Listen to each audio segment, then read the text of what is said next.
Welcome to ട്രൈഗുഡ്. നമുക്ക് ഇന്നത്തെ ഗോൾഡിന്റെ പ്രൈസ് മൂവ്മെന്റ് അനാലിസിസ് ഒന്ന് നോക്കാം.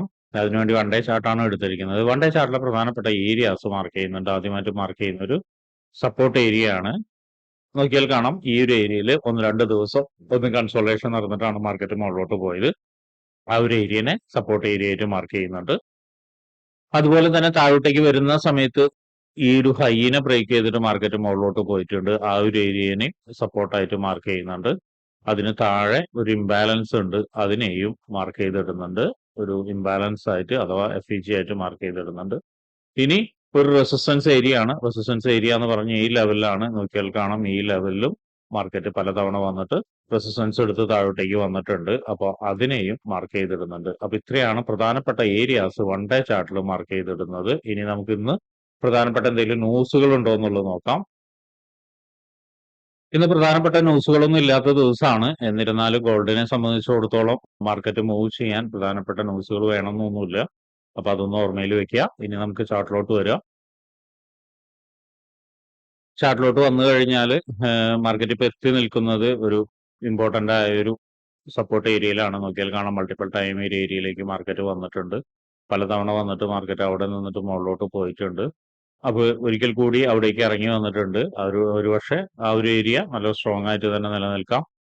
അതുപോലെ തന്നെ മറ്റൊരു ഏരിയ എന്ന് പറഞ്ഞ ഒരു ഇംബാലൻസ് ആണ്. ഈ ഇംബാലൻസ് നോക്കിയാൽ കാണാം, കഴിഞ്ഞ വീക്കിലി അനാലിസിസ്, അതായത് 2 ദിവസം മുന്നേ നടത്തിയ വീക്കിലി അനാലിസിസിൽ പറഞ്ഞിട്ടുണ്ടായിരുന്നു മാർക്കറ്റ് അവിടെ വന്നതിന് ശേഷം ഒരുപക്ഷെ നന്നായിട്ട് സ്ട്രോങ് ആയിട്ട് താഴോട്ടേക്ക് ഇറങ്ങാൻ സാധ്യത ഉണ്ട് എന്നുള്ളത്. അതുപോലെ തന്നെ സംഭവിച്ചിട്ടുണ്ട്.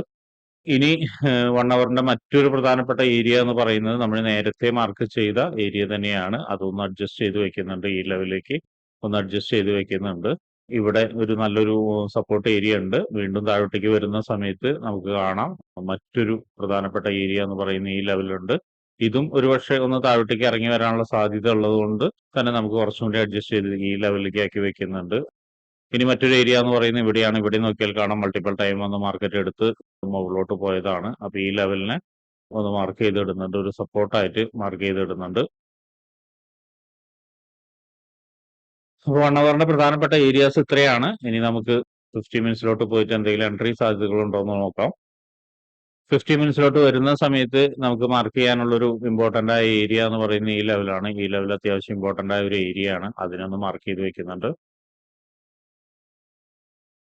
അതൊരു സപ്പോർട്ട് ഏരിയ ആയിട്ടാണ്. ഇനി 50 മിനിറ്റ്സിന്റെ എൻട്രി സാധ്യത എന്ന് പറയുന്നത് ഈ ഒരു ലെവലിനെ ബ്രേക്ക് ചെയ്ത് കഴിഞ്ഞാൽ നമുക്കൊരു എൻട്രി സാധ്യത കാണുന്നുണ്ട്. താഴോട്ടേക്ക് വീണ്ടും ഇറങ്ങിയിട്ട് 3240 അല്ലെങ്കിൽ 3230 വരെയൊക്കെ വരാനുള്ള ഒരു സാധ്യത കാണുന്നുണ്ട്. ഒരു പക്ഷെ ഇവിടെ നിന്ന് നിന്നിട്ട് കുറച്ചു നേരം നിന്നിട്ട് താഴോട്ടേക്ക് വരുന്നതായിരിക്കും ഇത്രയും ബെറ്റർ. അങ്ങനെയാണെങ്കിൽ ഇത് വീണ്ടും, അതായത് നമ്മളിപ്പോ നേരത്തെ പറഞ്ഞ 3240 3230 ഒക്കെ ബ്രേക്ക് ചെയ്തിട്ട് 3190യുടെ അടുത്ത് അല്ലെങ്കിൽ 3200യുടെ അടുത്ത് വരെയൊക്കെ വരാനുള്ള സാധ്യതയുണ്ട്. സഡൻലി ഒരു വീഴ്ചയാണെങ്കിൽ ചിലപ്പോൾ ഇവിടെ നിന്നിട്ടൊരു സപ്പോർട്ട് എടുത്തിട്ട് വീണ്ടും മുകളിലോട്ട് പോകാനുള്ള സാധ്യത കാണുന്നുണ്ട്. അങ്ങനെയാണെങ്കിൽ ഒരു നല്ലൊരു കൺഫർമേഷൻ കിട്ടുക, കുറച്ചു നേരം ഇവിടേക്ക് വീണ്ടും വന്ന് താഴോട്ടേക്ക് ഇറങ്ങിയിട്ട് വീണ്ടും മുകളിലോട്ട് പോവാം. അങ്ങനെ പോവുകയാണെങ്കിൽ എത്താൻ സാധ്യതയുള്ള മറ്റൊരു ഏരിയ എന്ന് പറയുന്ന ഈ ലെവലാണ്. വളരെ ഇമ്പോർട്ടന്റ് ആയ ഒരു റെസിസ്റ്റൻസ് ലെവലാണത്. ആ ഒരു ലെവലിലേക്ക് മാർക്കറ്റ് എത്താനുള്ള സാധ്യത ഉണ്ട്. അപ്പൊ അതിനെ ഒന്ന് മാർക്ക് ചെയ്ത് വെക്കുന്നത് നന്നായിരിക്കും. ആ റെസിസ്റ്റൻസ് ലെവലും ബ്രേക്ക് ചെയ്ത് കഴിഞ്ഞു കഴിഞ്ഞാൽ പിന്നെ എത്താൻ സാധ്യതയുള്ള മറ്റൊരു ലെവൽ എന്ന് പറയുന്നത് നമ്മൾ നേരത്തെ മാർക്ക് ചെയ്ത FEGയുടെ തൊട്ട് മുകളിലുള്ളൂ. അതായത് ഈ ലെവല് അത്യാവശ്യം മോശമില്ലാത്തൊരു ലെവലാണ്. FEG കൂടി ഉൾപ്പെട്ടുള്ള ലെവലാണത്. അപ്പൊ കുറച്ചും കൂടി മുകളിലോട്ടേക്ക് വീണ്ടും വരാനുള്ള സാധ്യത കാണുന്നുണ്ട്. ഇന്നത്തെ ഒരു മൂവ്മെന്റ് ഏറെക്കുറെ ഇവിടെയാണ് എക്സ്പെക്ട് ചെയ്യുന്നത്. ചിലപ്പോൾ ഒരുപക്ഷെ കുറച്ചും കൂടി മുകളിലോട്ട് വന്നിട്ട് ഈ ഒരു ഹൈന്റെ അടുത്തേക്ക് വരാനുള്ള സാധ്യത കൂടി കാണുന്നുണ്ട്. അതുകൊണ്ട് തന്നെ ആ ഒരു ഹൈനെ ഒന്ന് നോട്ട് ചെയ്യുന്നത് നല്ലതാണ്. അപ്പോ ഇത്രയാണ് പ്രധാനപ്പെട്ട ഏരിയാസ് കാണുന്നത്. ഇനി മറ്റൊരു കാര്യം പറയാനുള്ളത്, 3200 ഒക്കെ ബ്രേക്ക് ചെയ്യുകയാണെങ്കിൽ മാർക്കറ്റ് വീണ്ടും സ്ട്രോങ് ആയിട്ട് താഴോട്ടേക്ക് തന്നെ ഇറങ്ങി വരാം. 3160, അതുപോലെ കീ ഏരിയാസിൽ മറ്റൊരു കീ ഏരിയ എന്ന് പറയുന്നത് ഈ ഒരു ലെവല് നല്ലൊരു കീ ഏരിയ ആണ്. നോക്കിയാൽ കാണാം, ഇവിടെ നിന്നൊരു ഡിമാൻഡ് ക്രിയേറ്റ് ചെയ്ത് പോയതാണ്. അത് 3120 വരെയാണ്, 3120 ആണ് ആ ലെവല്. അപ്പൊ അതൊന്ന് നോട്ട് ചെയ്ത് വെക്കുന്നത് നല്ലതാണ്.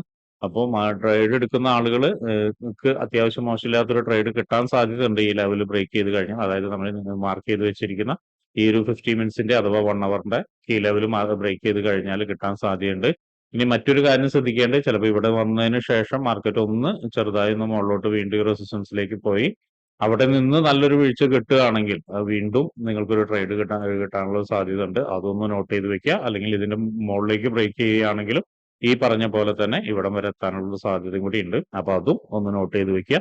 ഇന്ന് അത്യാവശ്യം മോശമില്ലാത്തൊരു ട്രേഡ് കിട്ടാൻ സാധ്യത കാണുന്നുണ്ട്. എന്തായാലും എല്ലാവരും ഒന്ന് മാർക്കറ്റിൽ വാച്ച് ചെയ്യുക. വാച്ച് ചെയ്തിട്ട് കീ ലെവലിൽ എത്തുന്ന സമയത്ത് ട്രേഡ് എടുക്കാൻ ശ്രമിക്കുക. അതായത് കൺഫർമേഷനോട് കൂടിയിട്ട് ട്രേഡ് എടുക്കാൻ ശ്രമിക്കുക.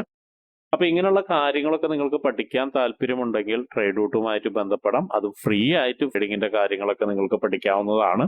അതിനു വേണ്ടിയിട്ട് ഈ വീഡിയോയുടെ ഡിസ്ക്രിപ്ഷനിൽ ഒരു ഗൂഗിൾ ഫോം കൊടുത്തിട്ടുണ്ട്. ആ ഗൂഗിൾ ഫോം കൃത്യമായി വായിച്ച് അതിലുള്ള കണ്ടീഷൻസ് ഒക്കെ ഓക്കെ ആണെങ്കിൽ മാത്രം ഫിൽ ചെയ്യുക. അതോടൊപ്പം തന്നെ ഡിസ്ക്രിപ്ഷനിലുള്ള വാട്സപ്പ് ചാനലിൽ നിങ്ങൾക്ക് ജോയിൻ ചെയ്യാവുന്നതാണ്. അവിടെ ട്രേഡ് റൂട്ടിന്റെ അപ്ഡേറ്റ്സ് ലഭിക്കുന്നതാണ്. അപ്പൊ എല്ലാവർക്കും ഇന്നൊരു പ്രോഫിറ്റബിൾ ഡേ ആവട്ടെ എന്ന് ആശംസിക്കുന്നു.